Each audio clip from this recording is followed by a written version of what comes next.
আমি একজনকে আমার জীবনের চেয়ে বেশি ভালোবাসতাম, কিন্তু আমার পরিবার এতে রাজি ছিল না।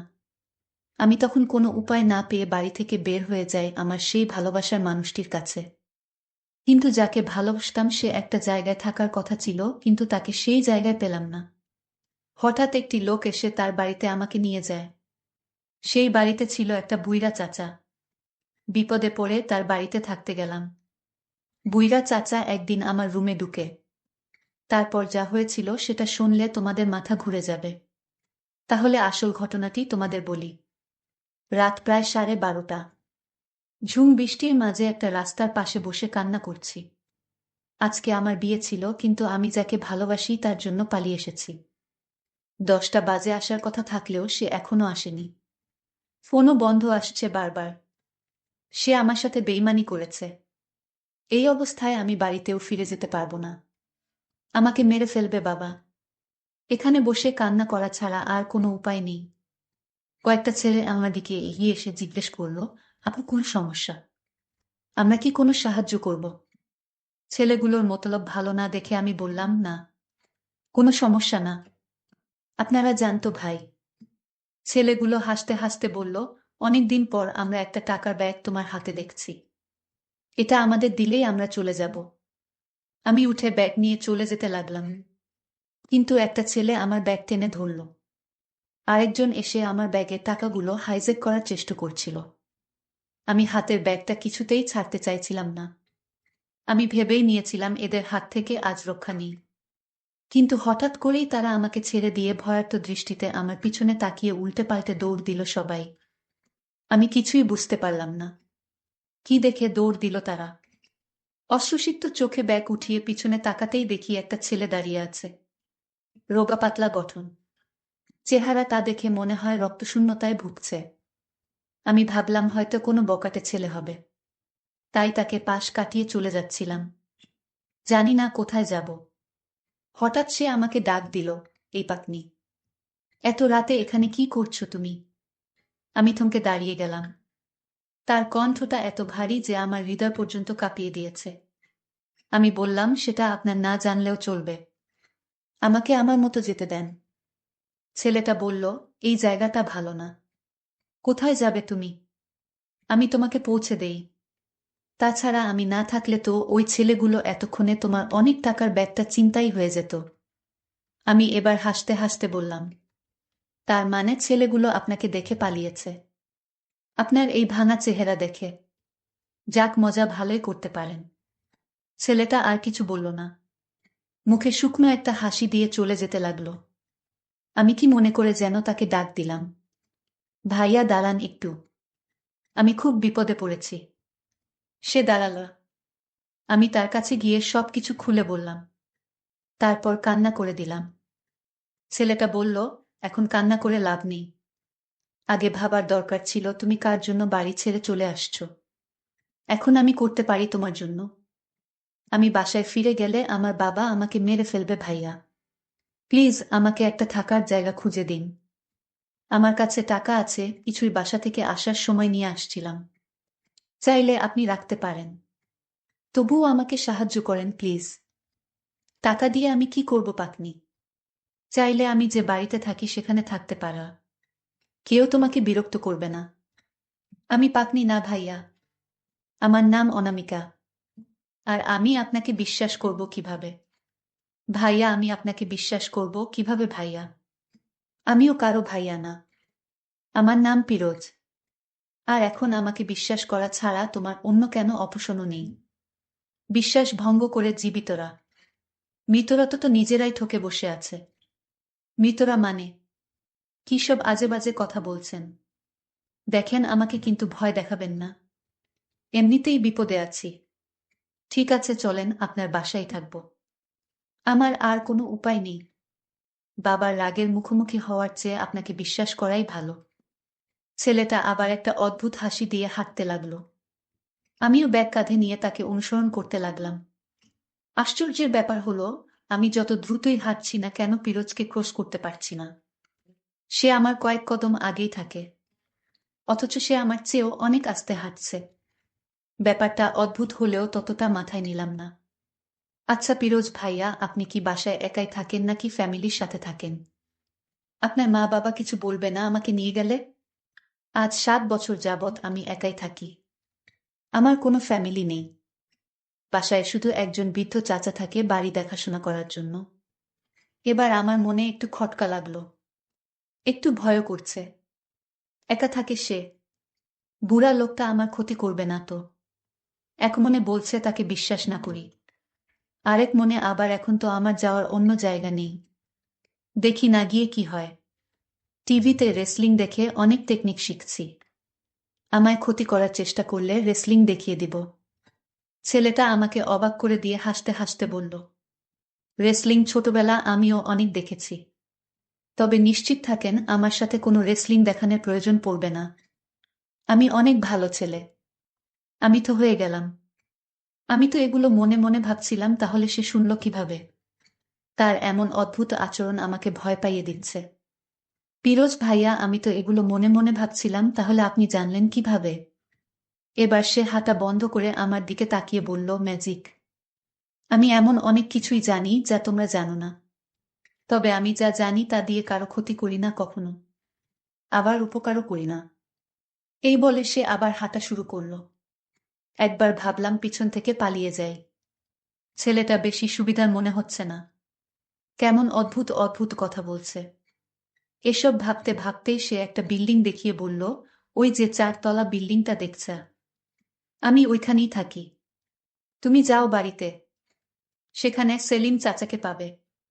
তাকে গিয়ে বলবে তুমি স্টুডেন্ট, এই শহরে নতুন এসেছ, কোনো বাসা বা হোস্টেল ম্যানেজ হয়নি এখনো, আর তার হাতে কিছু টাকা ধরিয়ে দিবে। তাহলেই সে তোমাকে থাকতে দিবে। এটা কেমন কথা ভাইয়া? তার মানে কি আপনি আসছেন না আমার সাথে? না, আমার একটু কাজ আছে। কাজটা শেষ করেই আমি চলে আসব। এখন যাও তুমি। যেভাবে বললাম সেভাবেই বলো তার কাছে। এই বলে পিরোজ ভাইয়া চলে যাচ্ছে। আমি ডাকলেও সে কোনো সাড়া দিল না। কি বিপদ! এমন অদ্ভুত মানুষ আমি জীবনেও দেখিনি। ততক্ষণে প্রায় সকাল হয়ে এসেছে। কি আর করার, দেখি গিয়ে বাসায় জায়গা হয় কি না তার কথা মতো। এসব চিন্তার মাঝে ভুলেই গিয়েছিলাম আমি একজনের জন্য বাড়ি ছেড়ে এসেছিলাম। মনে পড়তেই আবার কান্না চলে আসলো। কি করলাম আমি এটা? কয়দিন এভাবে লুকিয়ে থাকব? আমার কি কখনো আর বাড়িতে ফেরা হবে না? বাবার রাগকে অনেক ভয় পাই। বাবা সত্যিই আমাকে মেরে ফেলবে বাসায় ফিরলে। ভাবতে ভাবতে ওই বাসার সামনে চলে আসালাম। দেখলাম একজন বৃদ্ধ লোক সাদা পাঞ্জাবি গায়ে ছাদে দাঁড়িয়ে আছে। আমাকে নিচে দাঁড়িয়ে থাকতে দেখে সে কিছুক্ষণ পর নিচে আসলো এবং জিজ্ঞেস করল, কে তুমি? এত সকালে এখানে দাঁড়িয়ে আছো কেন? একবার ভাবলাম পিরোজ ভইয়ার কথা বলবো, যে উনি আমাকে পাঠিয়েছে, কিন্তু কি মনে করে যেন বললাম না। আমাকে চুপ থাকতে দেখে আবার জিজ্ঞেস করল একই কথা। তখন আমি পিরোজ ভাইয়ার শিখিয়ে দেওয়া কথাগুলো বললাম। উনি বললেন, দেখো মা, বাসাটা খালি পড়ে আছে মানে যে কাউকে থাকতে দিব এমনটা না। এই বাড়ির মালিক আমাকে বাড়ি দেখাশোনার দায়িত্ব দিয়ে অন্য কোথাও থাকে। সে যদি জানতে পারে আমি কাউকে বাসায় থাকতে দিয়েছি, তাহলে সমস্যা হয়ে যাবে। আমি বুঝতে পারলাম সে টাকা চাচ্ছে। আমি ব্যাগ থেকে এক মুঠে কিছু টাকা বের করে উনার হাতে দিলাম। এরপরে তার সুর পাল্টে গেল এবং বলল, ঠিক আছে, তুমি একা একটা মেয়ে, বিপদে পড়েছ, তাই তোমাকে থাকতে দিচ্ছি। কিন্তু একটা শর্ত আছে, কখনো ছাদে যাওয়া যাবে না। আমি বললাম, ঠিক আছে, ছাদে যাব না। আমাকে আমার রুমটা দেখিয়ে দিন দয়া করে। অনেক ক্লান্ত আমি, একটু বিশ্রাম নিতে হবে। উনি আমাকে নিয়ে 2য় তলার রুমটা দেখিয়ে চাবি দিয়ে বললেন, এই রুমেই থাকতে পারো তুমি, আর মনে রেখো ছাদে যাওয়া যাবে না। তারপর উনি চলে গেলেন। আমি ব্যাগটা পায়ের কাছে রেখে চাবি তালাতে দিলাম। মনে হচ্ছে রুমটা অনেকদিন ধরে বন্ধ পড়ে আছে, ঝংকার ধরে গিয়েছে তালায়। কিছুক্ষণ তালা চাবির যুদ্ধের পর অবশেষে তালা খুলল। আমি ব্যাগটা হাতে নিয়ে দরজা খুলতেই আমি অবাক হয়ে গেলাম। পিরোজ ভাইয়া রুমে বসে আছে। আমি হাঁ করে তাকিয়ে আছি। কিছু বলতে যাব এমন সময় সে বলল, আরে অনামিকা, আসো আসো, তোমার জন্যই তো অপেক্ষা করছিলাম।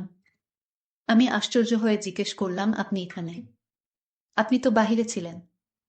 আমি এখানে, তুমি আজ এই রুমে থাকবে। আমি তোমাকে রুমটা দেখিয়ে দিতেই আগে থেকে বসেছিলাম। এই রুমে কেউ থাকতো না। এই রুমটা খালি ছিল, আজ তুমি এখানেই থাকবে। আমি বললাম ঠিক আছে, আমি এখানে থাকব। তারপর ফিরোজ ভাই তার রুমে চলে গেলেন। কিন্তু আমার তো পেটে ক্ষুধা লেগেছে। আমি ফিরোজ ভাইয়ার রুমে গিয়ে বললাম, ভাইয়া একটু উঠেন তো, কথা ছিল। আমি মনে মনে ভাবছি ভাইয়া কি রাগ করে নাকি আবার। তখন আমার ডাক শুনে ভাইয়া উঠে পড়ল। আমি ভাইকে বললাম, ভাইয়া আমার পেটে ক্ষুধা লেগেছে, কিছু খাবার এনে দেন, খাবো। ঠিক আছে, তুমি রুমে যাও, আমি তোমার জন্য খাবার নিয়ে আসি। ফিরোজ ভাইয়া আমাকে খাবার এনে দিল।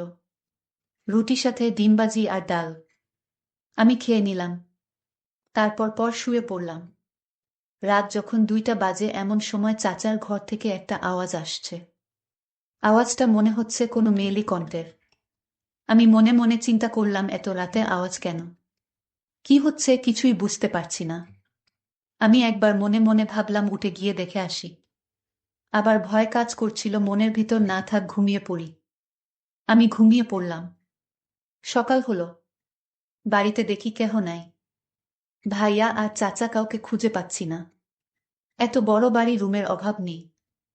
আমি 7-5 ভেবে আমার রুমে গিয়ে বসে রইলাম। সকাল 10টা বাজে, অথচ এখন পর্যন্ত বাড়িতে কেহ নাই। আমি মনে মনে ভাবলাম এখান থেকে চলে যাই। আমার ব্যাগ গুছিয়ে চলে যাওয়ার প্ল্যান করলাম। নিচে গিয়ে দেখি তালা লাগালো। আমি বের হতে পারলাম না। তারপর আমার রুমে আবার ফিরে আসলাম। এভাবে প্রায় সন্ধ্যা ঘনিয়ে আসলো। হঠাৎ দেখলাম চাচা চাঁদ থেকে নিচে নামছে।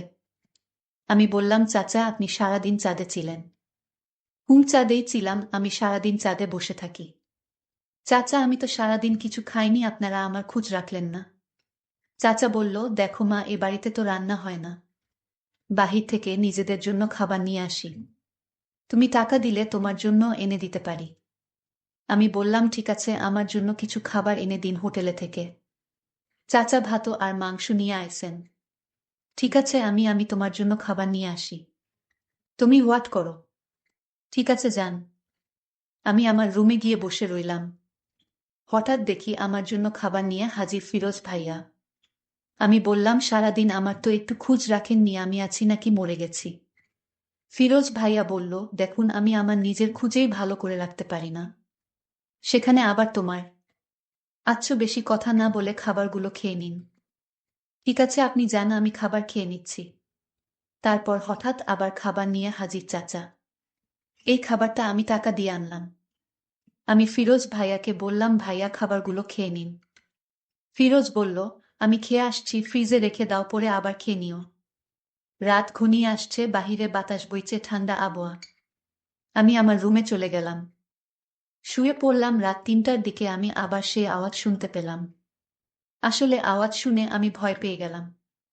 এটা কিসের আওয়াজ আমি কিছুই বুঝতে পারি না। এসব ভাবতে ভাবতে ঘুমিয়ে পড়লাম। হঠাৎ অনুভব করলাম আমার রুমে কেউ প্রবেশ করেছে, আমায় ডাকছে। এই অনামিকা, উঠো উঠো, এত ঘুমালে চলবে। এই ডাকে আমার ঘুম ভেঙে গেল। আমি চোখ খুলে দেখি আমার ঘরে চাচা বসে আছে। আরে আশ্চর্য তো, চাচা আপনি আমার রুমে কিভাবে আসলেন? আমি তো দরজা লক করেছি, তাহলে দরজা খুললেন কিভাবে? আমি ভয় পেয়ে গেলাম।